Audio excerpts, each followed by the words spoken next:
Граф, огромный кобель немецкой овчарки, начал спать в снегу возле своей будки.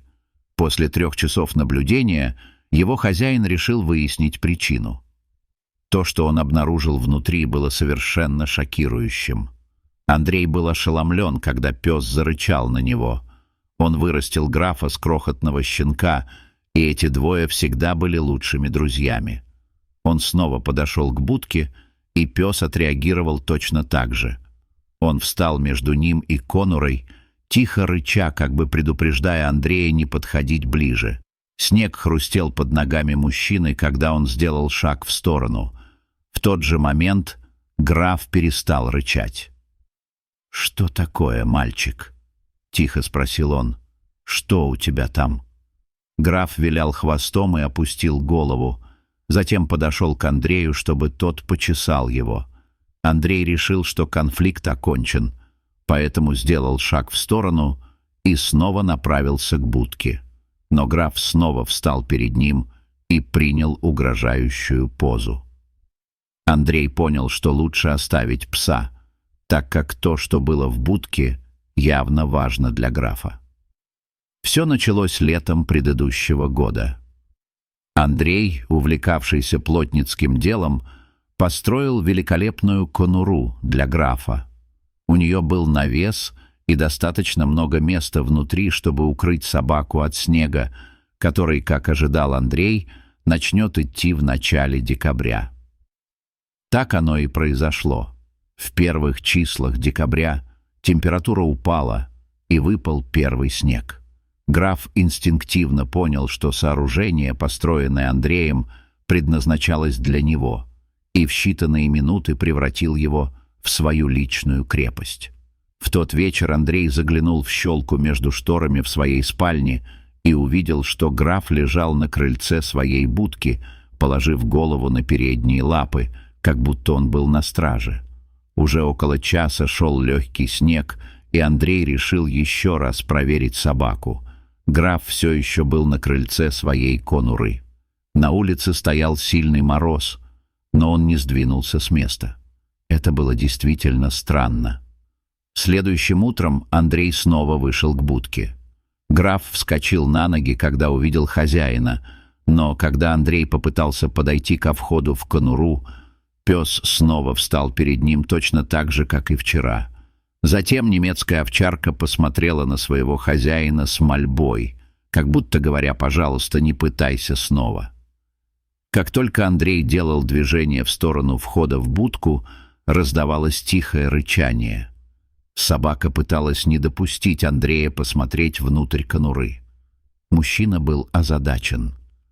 Он понятия не имел, что и думать о странном поведении графа, но затем он придумал план. Он быстро пошел к двери на кухню.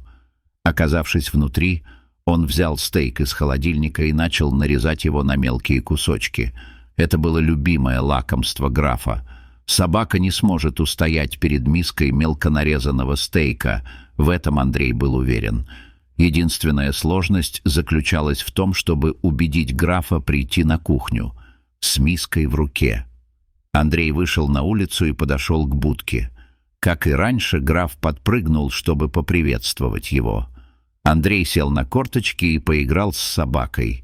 Затем он достал миску из-за спины и дал графу понюхать. Собака чуть не подпрыгнула от возбуждения. Ничто не приводило ее в такой восторг, как кусочки свежего стейка. Но когда Андрей отошел с миской и позвал графа, это выглядело подозрительно. Обычно он получал лакомство у своей будки, а теперь хозяин хотел, чтобы он пошел за ним на кухню. Граф был в замешательстве. Он оглянулся на будку и тихо заскулил. Затем, видимо, решив, что все будет хорошо, он последовал за Андреем на кухню. Собака вбежала вслед за хозяином и радостно прыгала, не сводя глаз с миски. Первая часть плана Андрея была выполнена в совершенстве. Он поставил миску на пол в дальнем углу кухни и снова погладил собаку. Граф принялся за еду. Он не пытался съесть весь стейк сразу, как сделали бы большинство других собак. Вместо этого он, казалось, наслаждался каждым кусочком. А теперь настала пора для второй части его плана. Андрей медленно поднялся. Он шел спиной к двери, не спуская глаз с собаки. Граф не обращал на него никакого внимания. Мужчина вышел из кухни и закрыл за собой дверь. Вторая часть была успешно выполнена. Он направился к конуре. Граф понял о хитрости, как только дверь кухни закрылась. Пес скреб дверь и жалобно скулил. Когда стало ясно, что Андрей игнорирует его, он побежал в гостиную.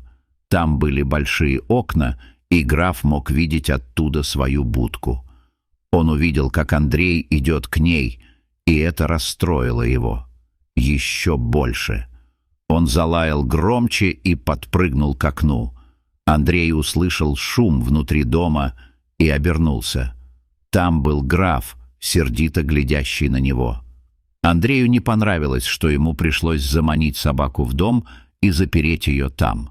Это казалось предательством по отношению к лучшему другу, как будто это как-то разрушит доверие, которое установилось между ними с тех пор, как граф был щенком. Но ему просто необходимо было увидеть, что граф охранял внутри своей будки. «Отчаянные ситуации требуют отчаянных мер», — решил он и двинулся дальше к будке. Когда он добрался до конуры, граф пришел в ярость. На несколько секунд Андрей был уверен, что граф разобьет стекло и выскочит.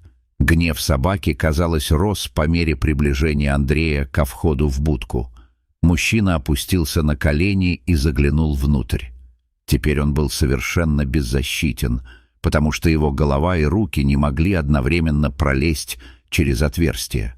Если кто-то внутри нападет на него, он будет совершенно беззащитен. Но любопытство взяло верх. Как только его глаза привыкли к темноте внутри, он пришел в шок. Внутри был енот. На мгновение Андрей растерялся.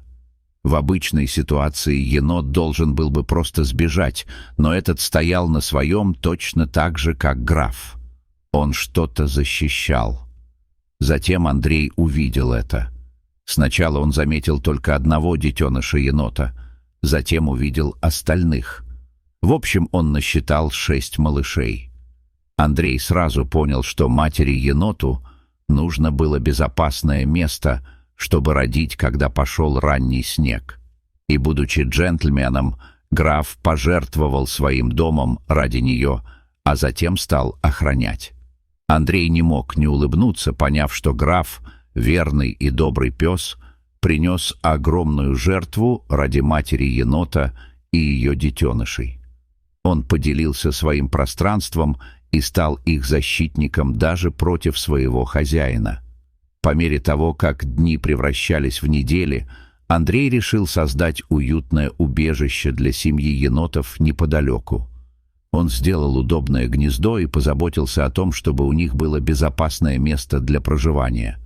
Граф, понимая ситуацию, вернул себе свою конуру, но всегда бдительно следил за ними, готовый всегда поделиться убежищем.